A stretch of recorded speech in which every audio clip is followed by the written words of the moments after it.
My niggas just so pro. I play Yu-Gi-Oh! The streets call me YUGIOH. Man, hold up, I play that game hard. People look at me like, oh, you ain't nobody. I hate watching play the game just to win. It's your boy I'm on TV, and we're here with your boy Gabriel, top 19 at LA Regionals, and he's gonna tell us a little bit about his deck profile. Yeah, alright, so we took a Dinomorphia, which is basically a trap dino deck, and yeah, it's pretty lit. So we'll get to the deck profile. 3 Theresia. This is like the best card of the deck. You basically set your normal traps, and yeah, so whatever you need in the situation, you just set it from the deck. And then with Destroy by Battle, you get to summon another monster from your graveyard, but we don't really use that effect. Are you gonna play it? Triple Heavenly. Basically just gets you any spell trap in the deck, protects all your back row in case, especially post side. Man, it's a big old beater. So typically this in a Floodgate, and you win the game basically. And the last monster, Ecclesia. So it's a total of 7 monsters. Ecclesia gets you Nadir. It can be destroyed by extra deck monsters, so sometimes that comes up. Sometimes you can just sit on this in defense and like they can't out it for a minute, and then you just like draw your traps and kill them. So that's pretty much it. All the monsters. Don't play the other Dinomorphia, the Diplos. That card's a brick. Yeah, you just want to play the best ones. So there's that one. With spells, Triple Nadir Servant. I don't know why trap decks are not playing this. This is the best card.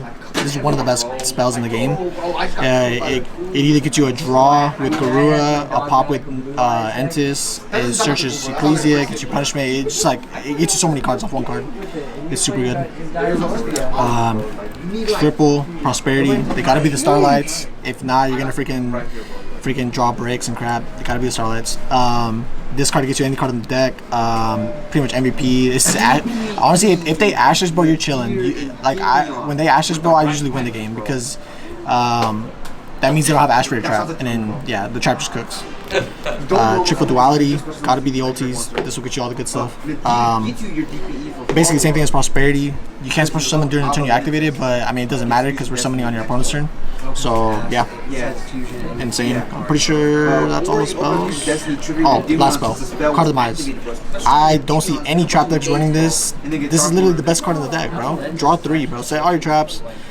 Break your opponent's board and then regenerate all your cards next turn. It's like, bro, if this resolves, you win the game. That's insane, man. Yeah, draw 3, freaking insane. Pot of Greed on freaking crack. And then we'll get to all the good stuff. The stuff that everybody loves. All the Floodgates. Toxicity here, the man. Triple Gozen, triple, there can be only one, triple skill drain.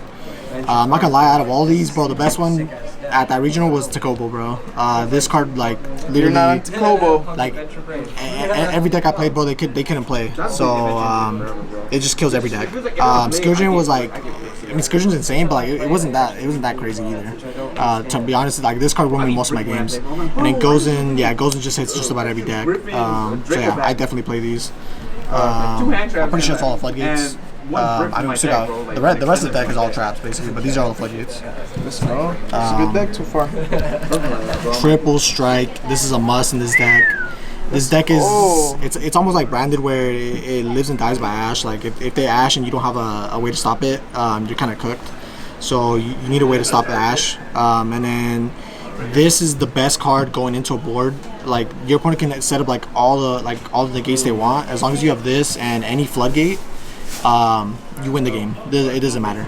This strike and any Floodgate, you win the game. Doesn't matter what board they have. And the only Dinomorphia trap we're running, well actually no, we're running another one actually. Triple Dinomorphia Frenzy. This one, I think is better than the other one. The other one you have to use 2 monsters from your main deck, and that means you have to run the brick, which is Diplos. Diplos sends a Dinomorphia trap, and that's all it does really. And that literally does nothing to get your engine started.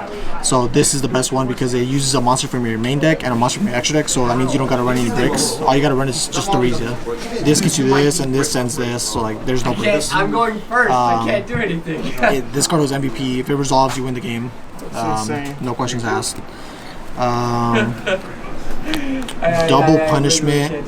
This is basically for the Nadir. You want to play 2 in case you draw 1, because you want your Ecclesia to be live.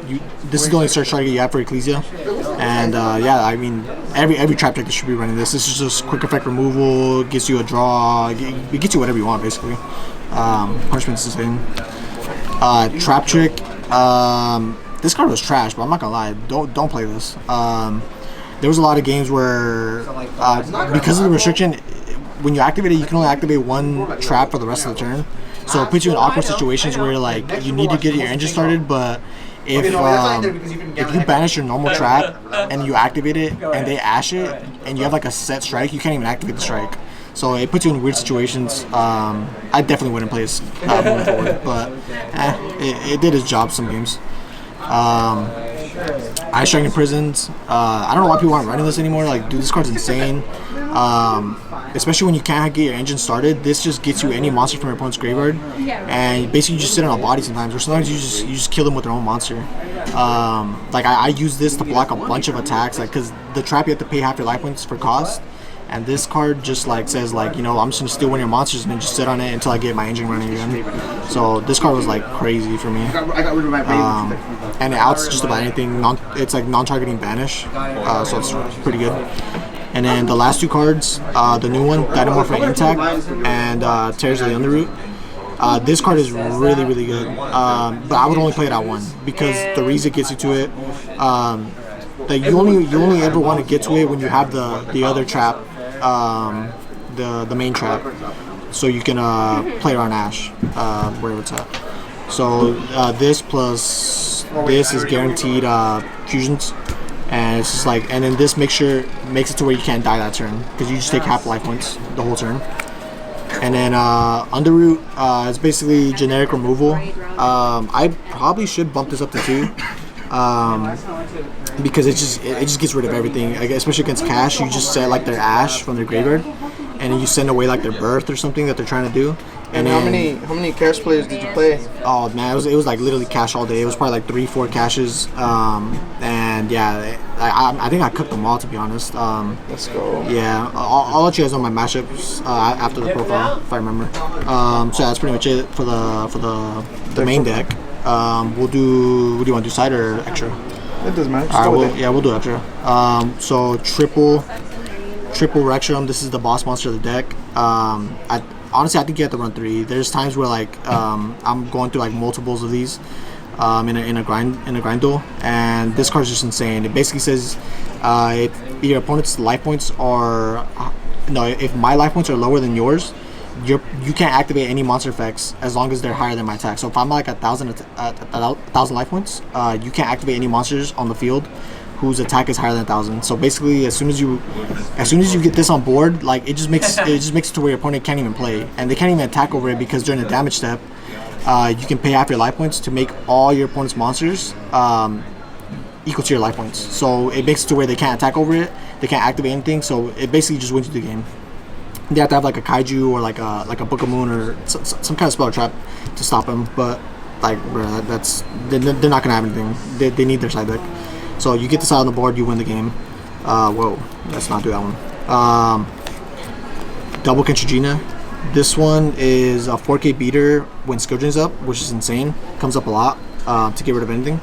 But basically what this does is it helps you get your life points lower because it copies the trap. So you activate the trap, you summon this, and then this will copy the trap effect, and it'll summon this.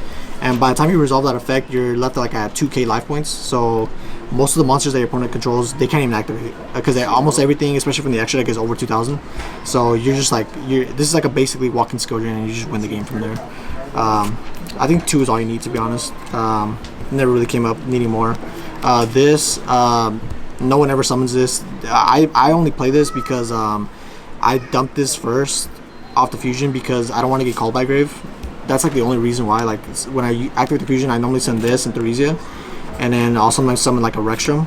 Because if I send a Rextrum and this to make this, they can just call by the Grave and then negate this. That's the only reason I run this. But I never summon it. Yeah, that's really what it's there for. 2 Entis. This is for the Nadir, the punishments, and all that good stuff. 2's a must. 2 always came up. You definitely don't need 3, but 2 is like for sure. There were so many times where like it came up. Card's insane. Garura, I think, is a must, especially going first Nadir. This is like where you're always dumping. You're going Nadir, dump this, and then grab an Ecclesia. So you get a draw off Nadir, you get the Ecclesia, you special the Ecclesia, get the Nadir. Like it gets you so much value. You go like plus infinite, basically. You go like plus 3, 4, 5. I don't know. Card's insane. And then the rest is all cherries targets, which is what I paid in the side deck. I'm missing an Arise Heart, which I borrowed. But so it was a Rise Heart, and then all these. I figured I'd just hit like all the best decks, or at least the decks that I thought were gonna be like in the meta, basically there. To be honest, cherries was all right. It wouldn't be a game against Mathnic because you can summon this, and then against the Pearly player, I hit this out of the extra deck, but I ended up misplaying against that game and I lost. But yeah, other than that, it wasn't bad. Going forward, since the meta's gonna change, I probably wouldn't play cherries, but for this meta, it was alright. So that's these are all flex spots if you want. You can put it wherever you want here. And then the side deck was triple cherries. Basically, just hit. If you hit the cards that are problematic to your deck, you should be winning that game. Like a Rise Heart cooks you because they just quick effect banish all your crap. The Mathmech guy, there's some builds that run this and like they play multiples of these and like they summon on their turn and on your turn, so they're just like they're sending away all your cards. So this is pretty problematic. And then I figured this would hit Super Heavy Samurai. I don't really know what the deck. I don't know how the deck combos, to be honest. I haven't really been paying attention, but all I know is that this Link one gets them everything. So I'm like, screw it, I'll hit that. So yeah, cherries is pretty good. And then I played 6 kaijus. These can be any kaijus. Preferably you want weaker ones, because you're always paying half your life points, so you don't want to get killed by one of these. But yeah, moving forward, I don't think 6 was the move. I think maybe like 3 kaijus or 3 lava golems was good. 6 was a little bit overkill. I was really scared of the Pearly matchup, because that unaffected, like there's like really no way of getting rid of that unaffected, because the unaffected Noir, because they just bounce all your traps and then you basically just lose on the spot. So I figured, I was like, you know what, I'll play a heavy kaiju package. But I wasn't a big fan. I definitely should have played more hand traps. I played 1 Pink. Check out the misprint. Let's go. Pink was alright. I don't know if I'd play it moving forward, but I just ran it just in case I ran into any like cheeky like Danko Sekas or Jinzos to add them, but it didn't really come up much. And these cards, like I feel like you have to run these. I would definitely, I'd probably even run more in the future. Triple Judgment, this is post side, like everybody's siding in back row hate, even these Lightning Storms. This stops Danko, this stops everything. Judgment's insane. Don't main this, because if you go second into a board, this does nothing. So definitely decide. 1 Dinomorphia Sonic. This is basically the end archetype spell and trap negate that you can set off of the Dinomorphia Theresia. So in case you don't have any like back row hate, you always set this, and it keeps you in the game. And then Dark Bribe. Dark Bribe is like the only generic spell and trap negate that I was able to find, but giving them a draw is kind of bad, but you gotta run it. How was that, giving your opponent a draw? I only activated once against a Labyrinth player, and I freaking cooked that guy. But it came up, bro. Giving them a draw is like, it's bad, but you need it. There's really no other card in the game that is just like a generic spell trap negate apart from this. So in the future I'd probably play more of these, to be honest. Alright, let's go. Yeah, and that was it, man. Can you tell us what maxes you have? Oh yeah. I don't even remember now. I think I started off with like double cash. I beat those guys. The next match was like Sword Soul. That guy bricked, actually. That guy's actually kind of bricky. He bricked game 3 and I freaking won. I faced Pearly. I misplayed bad against him. I had that game, but I misplayed bad. I played into a Harpies for no reason. And it was a Pearly. I faced a Mathmech player. That guy got cooked. Dude, Takobo went in on that one.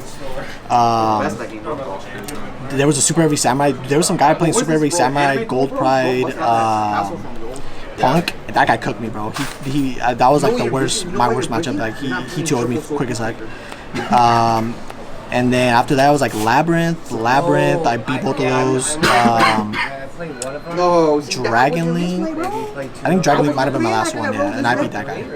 But yeah, overall the deck is insane. I would like tweak it a bit, but other than that, like bro, the floodgates just like went in, bro. Nobody was really prepared for the floodgates. And you got any shout-outs for anybody? Yeah, I mean, shout out to everybody who went with us. We had like a crew of like a good 7 people, man. Unfortunately, they didn't make it pretty far, but one of our guys did get win a mat, so that was pretty dope. Shout out to boy Chase. Yeah, shout out to Chase. And Then yeah, can we expect you, since you got the invite at the Nationals, for sure? yeah, I mean, I'm definitely gonna plan to make it. I'm trying to go with my buddy. He got an invite too, so we're gonna try to go together and see what happens. We might run it back, bro. Thank you so much for giving us a deck profile, Yeah, man. man. No worries. I hope you top at Nationals. Yes, sir. Let's go. Peace out, guys. My name's just so pro, I play UGM, the streets call me YUGIOH. Man, hold up, I play that game hard. People look at me like, oh, you ain't nobody. I play hard, I play this game.